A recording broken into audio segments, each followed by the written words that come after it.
Well, hello there, I'm Jordi from JorDinner and welcome to a new episode. Today we are making banana bread with chocolate chips or chocolate sprinkles, whatever you want to use. So, let's start. In a bowl, add your flour, sugar, baking powder, salt and cinnamon and whisk everything together. Now with a fork mash up 3 bananas.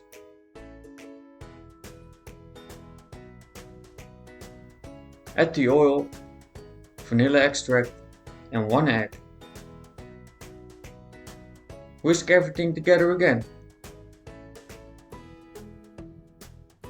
Now add the wet ingredients to the dry ingredients and mix until everything is incorporated. Make sure you don't overmix the dough.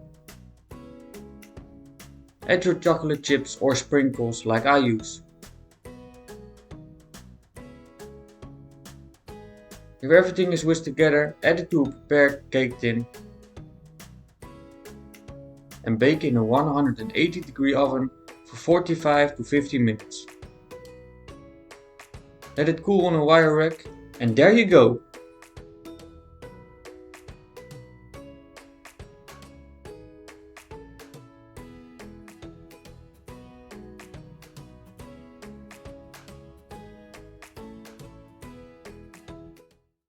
And that's it. I hope you like this recipe and you like this video. Make sure you subscribe and hit the like button because it will help me tremendously. And I see you in the next one. Bye bye.